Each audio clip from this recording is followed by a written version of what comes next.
lead and I'll share out my stuff. All right. Okay. Hey, welcome to the alphabet game. A, B, C, D, E, F. Alphabet game. I'm Dr. Brenda. I'm a sociologist, speaker, financial coach, full-time RVer, traveling the country with my two cats. There's Isabella. They had a great morning walk. There's these logs out here. Cats and logs are a good combination. Janine, take it away. Hey. I'm just sharing it out. Welcome to the alphabet game. I'm Janine McJanet. See, this is how we get to practice who we are and what we do, right? I'm Janine McJanet. I'm a therapist in RTT, Rapid Transformational Therapy, hypnotherapist, and an empowerment and play coach. And I love helping people, helping women push through their limiting beliefs. That's it for today. And we're on the letter T. So I haven't seen you for a long time. So this is good. We can get caught up. And this is what we do. This is our get caught up kind of day in a really fun and playful way. So today is the first day of the rest of your life. Ooh. That's the first T that I want to hit you with. Well, I've got actually two T's. I'm kind of tired, I have to admit, because today is my rest day. I've had to replan, reschedule everything. I'm just going to say it. I have a child who is now homeless in Arizona. So I'm headed out that way to see how I can connect him to resources and make, just to see him. So, but anyway, I wrote down two T words. Okay. So let's see, it's going to be backwards. No, it's not backwards. It's fine. Oh, is it? It's trust and truth. And first of all, a friend gave me this little piece of stationery and I just have to read it. A dog accepts you as boss. A cat wants to see your resume. Anyway, there's your little bit of humor. I like cats. Yeah. I like cats. I could talk about that because my puppy needs a resume. She's all over the place, but okay. Well, so I have trust and truth. We talk a lot about values and truth to me is so important. So my child is 26 years old. I adopted him when he was almost 7 years old. He's originally from Ukraine. And I have a problem. I like the truth. And this is a child who has perpetually lied to me. And, truth and trust go hand in hand. It is really, to me, impossible to truly trust someone when they have built up a resume of lying. Mm-hmm. So it's difficult because I feel, I don't know, hurt, I guess, disappointed, and not so much in the circumstances, but in the constant lying month after month of asking, how have you found out anything about this certificate of citizenship? He lost throughout all of his documents. He has no ID. He's in this country, can't even prove his citizenship. So, months and months of following up on this, and I've been lied to over and over and over again. And so it's like finally when the truth comes out, it's like too little too late. Yeah, and it's a lot of pain. Yeah, it is. But I'm a lousy liar. I mean, it shows on my face. I'm just a really lousy liar. I'm terrible at it. I'd be terrible at poker because eventually my face shows everything. But those are my T words: trust and truth. Well, there's a lot in there, and I want to address that before we move on. Remembering that today is the first day of the rest of our lives, because that's such an important thing to remember, that the past can be so heavy and can weigh so much. But when you're talking about the values, especially honesty, truth, and trust, and that they're your top core values, and they don't match the people that you love, their values aren't the same. So there's a conflict that comes up. And that's where our expectations kind of just jump in and going, well, my values are this, yours should be this too. That whole shoulditis kind of thing, right? And what does it take to be able to separate, it consciously, the fact that someone's values aren't the same as your values, and how can you hold a relationship? How can you bring in a relationship and in a loving way if your values don't match? And we see this a lot. We see this in a lot of relationships, in a lot of partnerships, in a lot of marriages, is where your values conflict, parents and kids all the time. And that's when things go AWOL. That's when they go crazy, because people want to shut down and fight and argue and resist and all of those kinds of things. But when we talk about emotional sobriety, which I'm on the roller coaster of, that's my new sobriety. Oh, today it's 3 years physical sobriety of alcohol. So, Congratulations. yeah, I know. So what comes after that for me is the emotional sobriety, and it's a lifetime adventure. It's a lifetime path. But how can we allow ourselves to be regulated, knowing that our values are conflicting with somebody that we really love? And that's the work, that's the deep work that we have to do, because it just creates stress. It creates resistance. It creates anxiety, depression, whichever way. And you end up carrying all that weight from the past into today. So you're not actually living your best life. So how can we let go? How can we let go and understand that?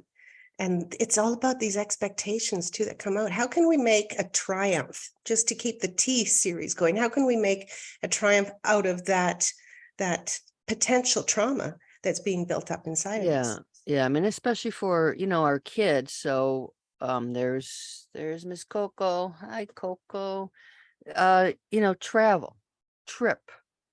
We are on this journey. And so something I texted him, I said, look, you know what? You're 26. It's you're years beyond scolding, and my job is not to scold you. My job is to help you sort out why you're sabotaging yourself, on your journey. Mhm. And if you want help figuring that out, I'm here to support you. But this is, when your kid becomes especially homeless, your first instinct is, what am I going to do? Mhm.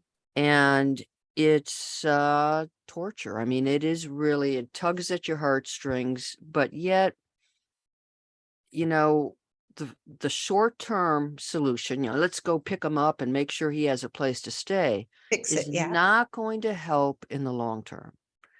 And so, I to ease my own mind, it was Labor Day weekend here, and he was told Tuesday that he was going to be homeless without housing on Sunday. And it's Yeah. like, well, Boom. how are you going to, he's got no money. How are you going to juggle all this?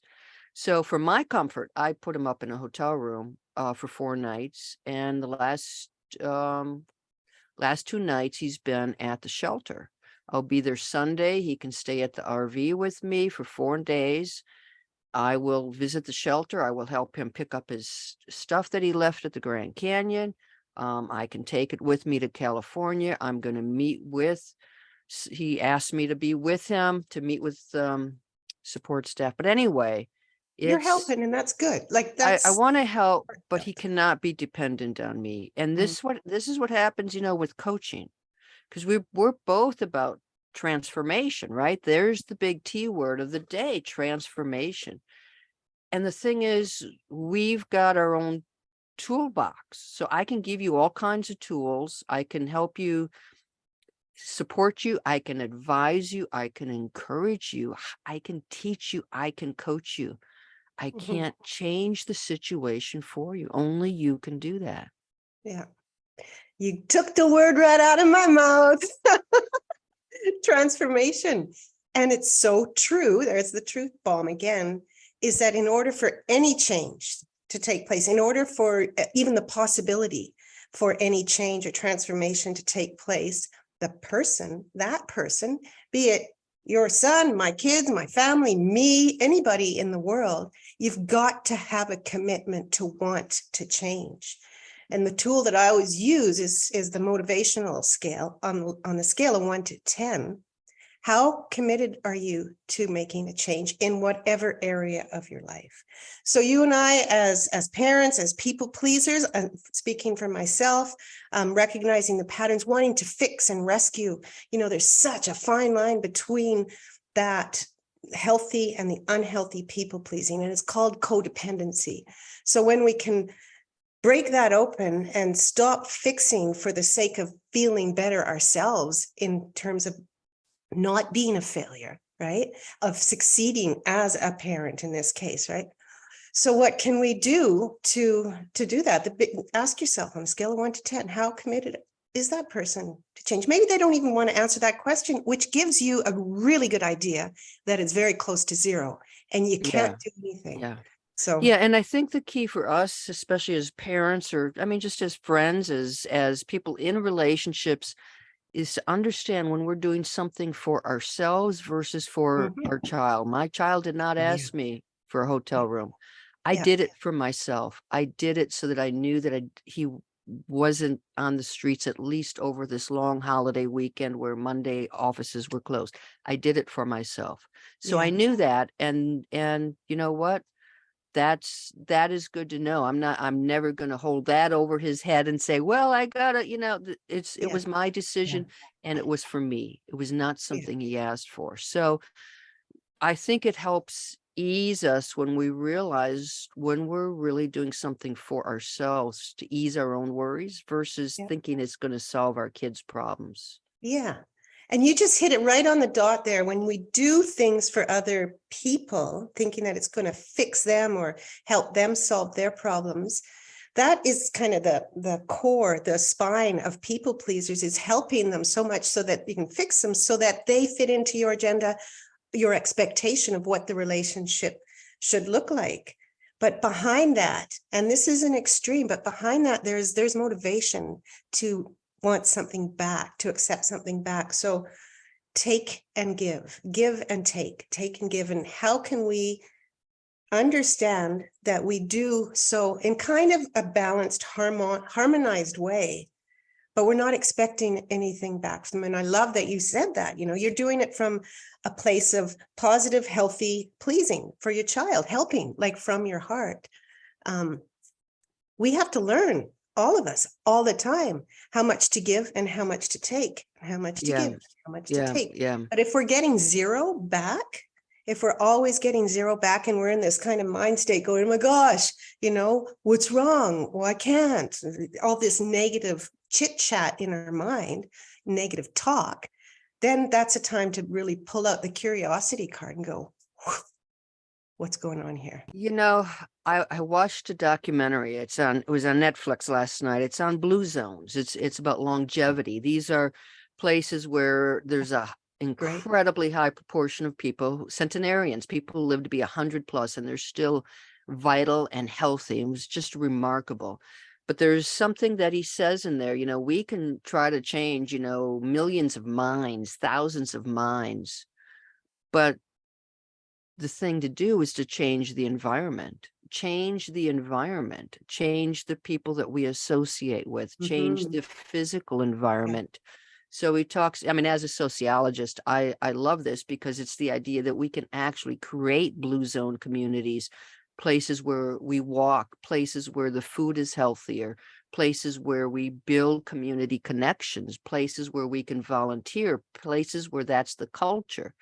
And traveling across the United States, I get into a lot of these small communities and they're just decimated. There's nothing left of these communities. I can feel the desperation. Now, what would happen if we could change those communities so people felt like they were worthy? They felt like, education was important. The truth was important. Taking care of the planet is important. Taking care of our bodies is vital. And so to me, that's sort of the hope. I cannot change minds.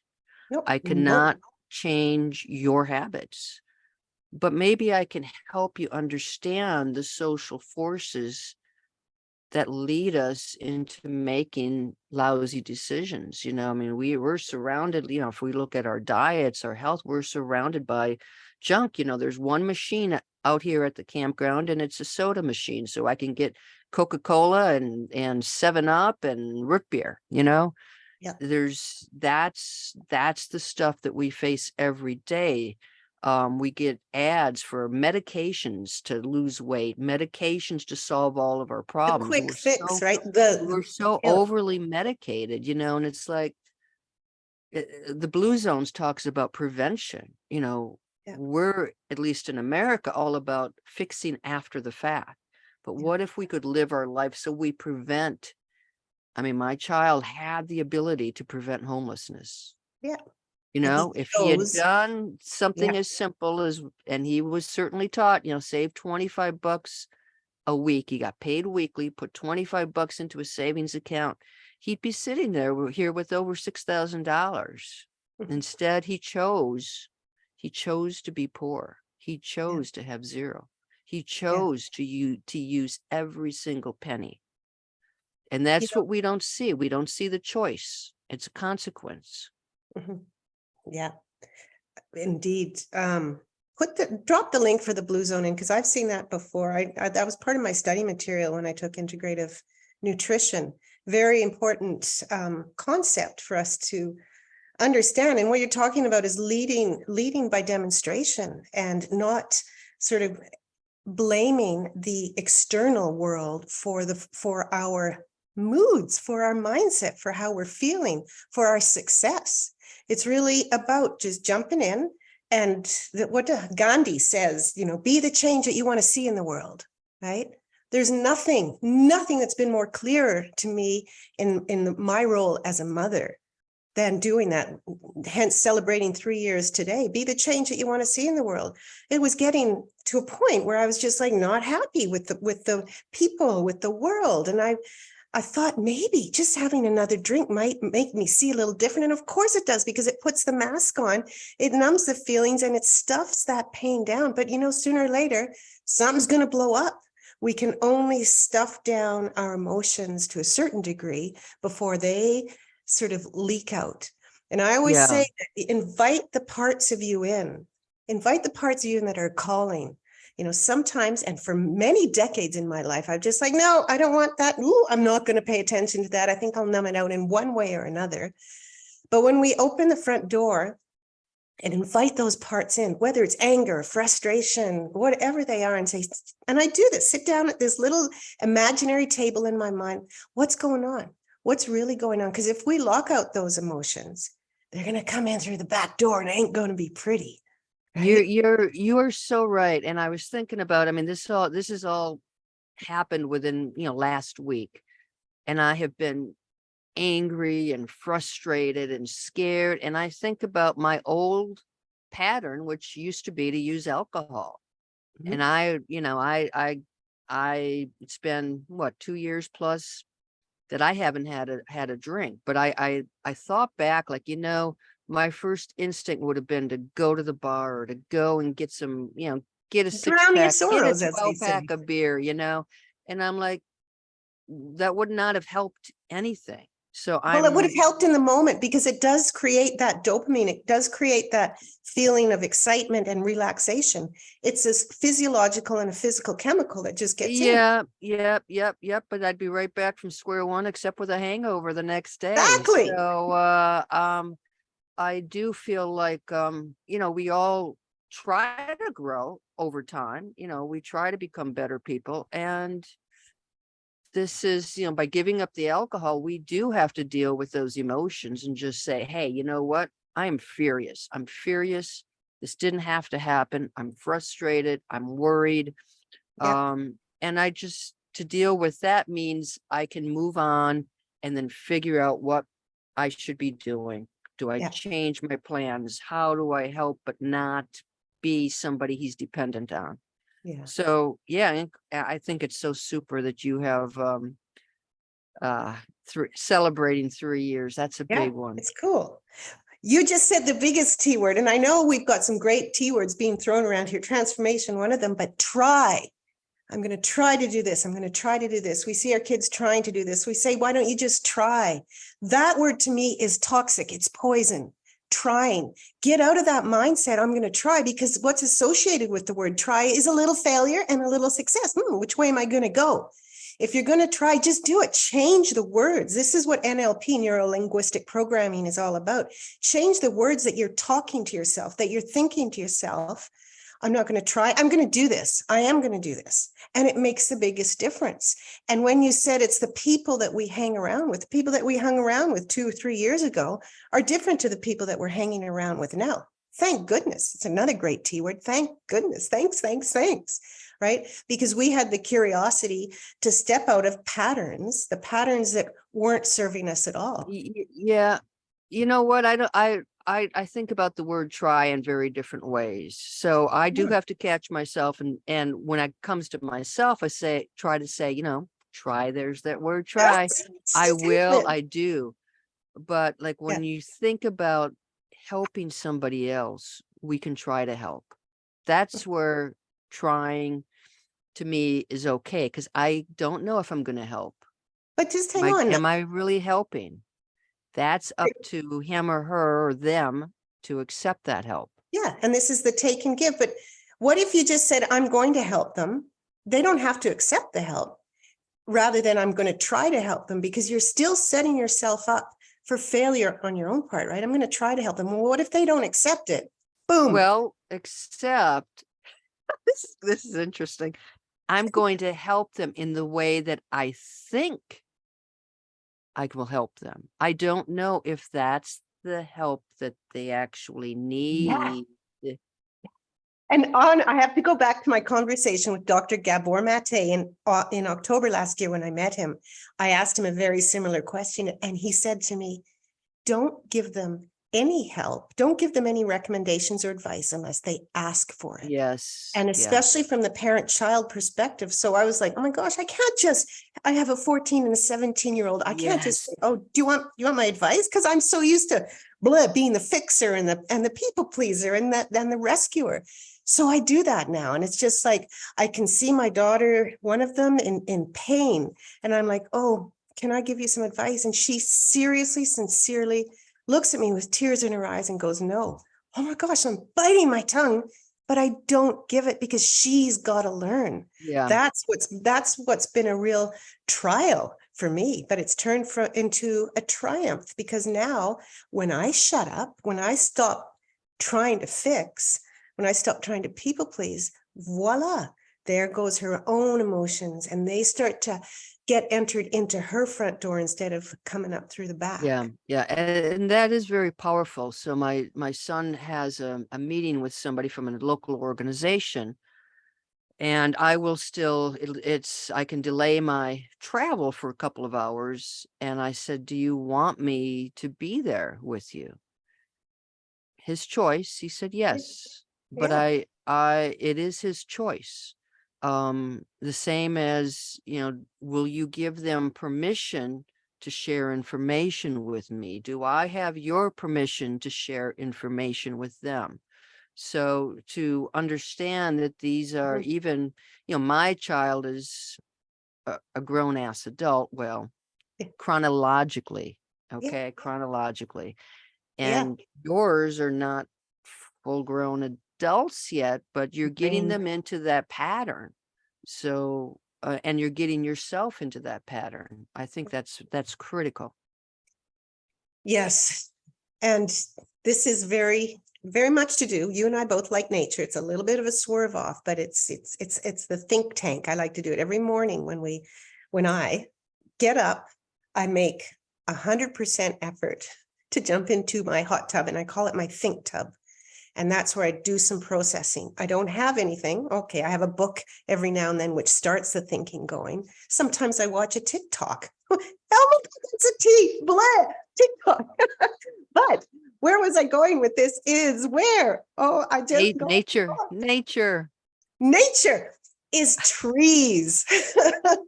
Is trees. This is rebuilding, replanting the family tree. And that's core. That's the trunk of the work I do, because I needed to do it for myself. My family tree, like a whole bunch of my cousin used to say, a whole bunch of alcoholics hanging off the family tree, and you could just have this image of them from the far branches. Oh my God, I'm not going to make it. I'm not going to make it. And they fall down. So I had to really replant my family tree. I had to find out new ways to nourish it, new ways to detoxify, and to actually lift up what I wanted and to plant it and into another place. People say, oh, well, you can't replant your family tree. I don't really care what people say. This has worked for me because I have control over my life. I'm the trunk, and whatever cometh forth from me is under my responsibility. And whatever I breaketh free from, I don't know where that language comes from, the toxic roots, it's there. They may always be in this genetic disposition of ours, but this is what I believe is my truth, is that we can change and we can transform the way we are, our patterns, and lead by demonstration so that future generations will benefit from it.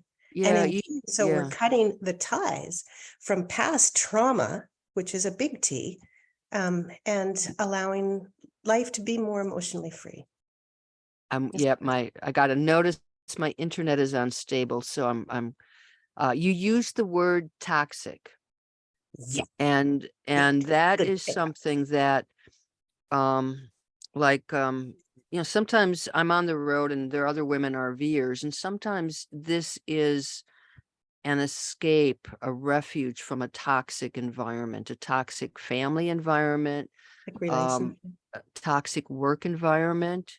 And a lot of times we get so caught up and used to the toxicity, we don't see it. We have to step away for a little bit and then this is making me sick. This is making me physically sick. This is a toxic environment. I'm probably can't change it. I can only change me and perhaps remove myself from that toxic environment. Yeah. One way or another. Yeah. We see a lot of people removing themselves, isolating themselves, abandoning themselves in a relationship, so that there's really just like a skeleton walking around. They've hidden their feelings and their emotions, and they're just they feel emotionally abused because every time they go to speak, to tell their truth, to gain trust, it's slapped down on them. And then their whole response, their whole what's it called? Your whole nervous response happens, right? And the reaction or the disassociation. And it is so true what you said about changing your environment and how to do that, like one step at a time. So we can't say, oh, I'm in this relationship, or I'm in this environment that's so toxic, I can't just leave it right now. No, but you can make steps to do it. You can start to create your own independent plan, right? Yeah. Your ascension plan, where you can go, okay, well, how can I do this? And this is where support comes in. Support from people who really know how to help create a plan, an escape plan, whether it's an escape from work or an escape from a relationship or even an escape from your mind chatter, right? Is to just be clear on it. I want to show you, this is one information piece that I got today. Woo! What is this? This is called a daily productivity worksheet. What do you really want to do? What tasks do you really want to do that might align with your trail, your transformation trail? And how can you make sure you're on instead of always being pulled off to try to do things for others or do things that aren't important? I lost my train of thought. Train of thought. Great. That's because I probably was a little bit all over the place. But how can we focus on what we want? I think was my big one, is like, when we want transformation, we have to take the small steps. What are those small steps for you? Even if it is like writing down minute by minute or hour by hour, how can I get what I want every single day? How can I do something that aligns with my values and what my vision is? What is your vision? Oh, that's in a couple of episodes. Yeah, keep that one. It's, this is really why I became a financial coach, because it's all about aligning your money with your priorities and your values. And so everything you're talking about, transformation, but building trees, but it's also about, to me, we sabotage our own futures. That's what I've seen my child do. But when you have some financial resources, at least it buys you time, Yeah. because time Yeah. is the most valuable asset that we have.